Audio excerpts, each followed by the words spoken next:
morning po mga kalodi. Ang gagawin po natin ngayon is papalitan po natin to.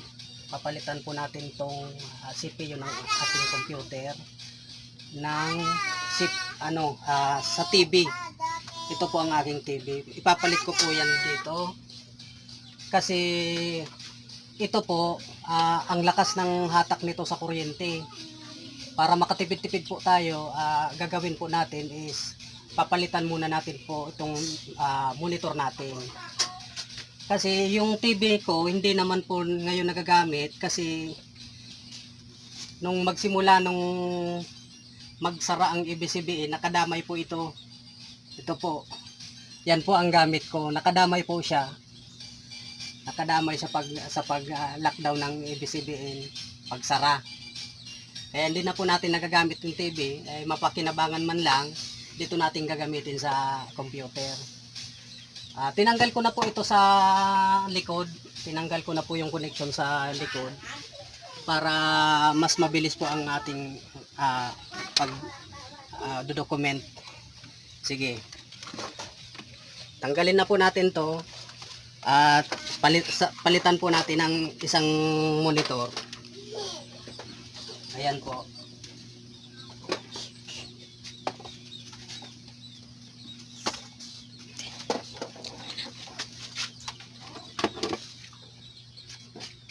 Ikakabit po natin ito mga kalodi.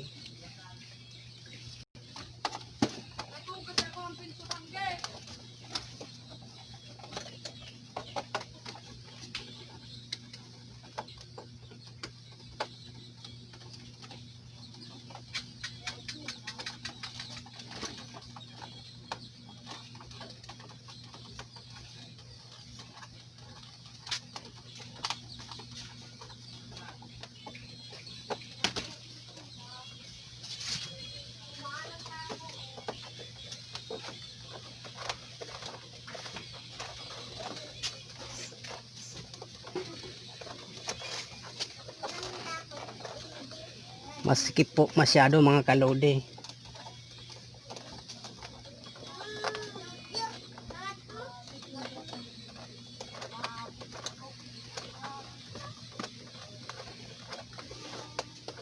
Pagkatapos natin ikabit mga kalodi, titestingin po natin kung gagana ba o hindi. Actually mga kalodi, ngayon ko lang to nasubukan na yung monitor ng yung sa TV is magagamit natin sa monitor ng computer.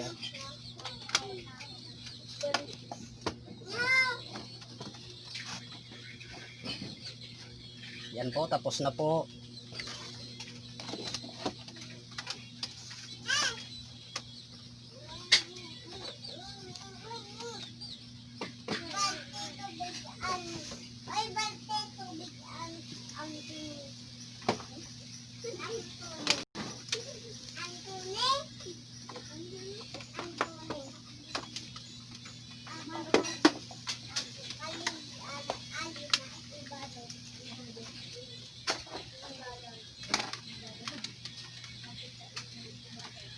Siya nga pala mga kalodi,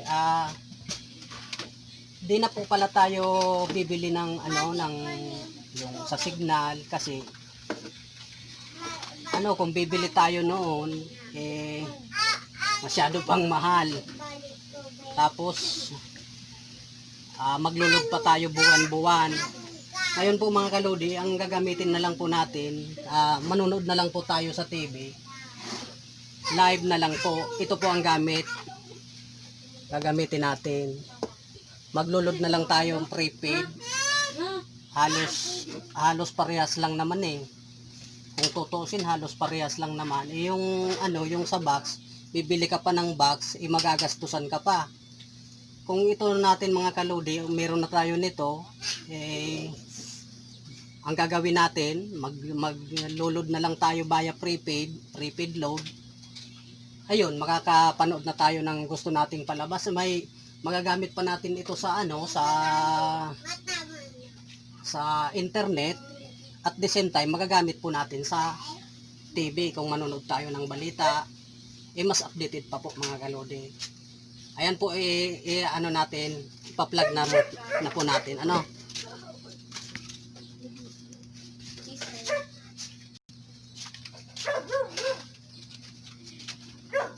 Ayan, titestingin po natin kung gumagana siya.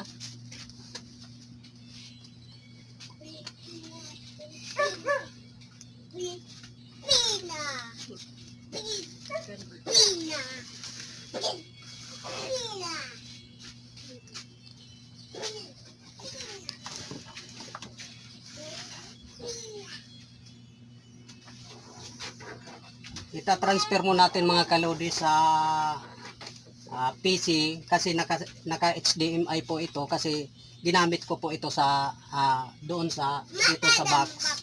HDMI yung kinabitan ko. Oh. Kaya ililipat muna natin siya sa PC. Ayun. PC. Yeah. Tapos, i-open po natin itong computer. Titestingin natin kung gumagana po siya. Ayun.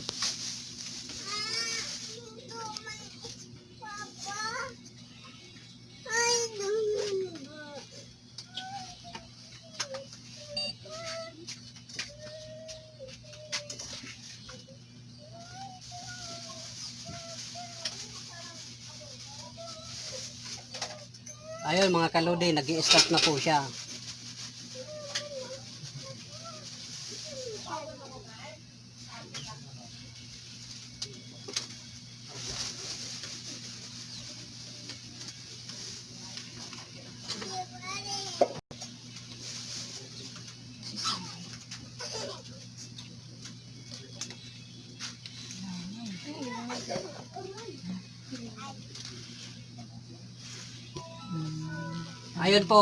Ayun po, naggumana po siya mga kalodi, gumana po siya.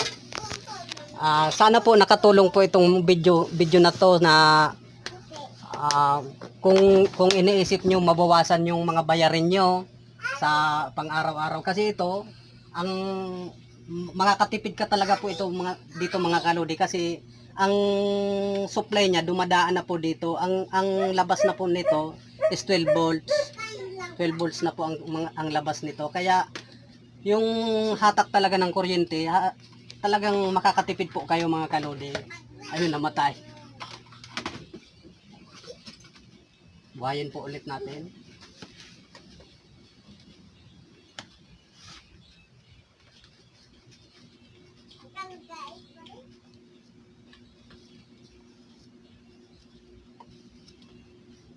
Ayun po mga kalodi. Sana po nakatulong po ang bidyong ito sa inyo. Huwag niyo pong kalimutan mag-subscribe at i-click na po ang notification bell para updated po kayo sa mga susunod ko pang video.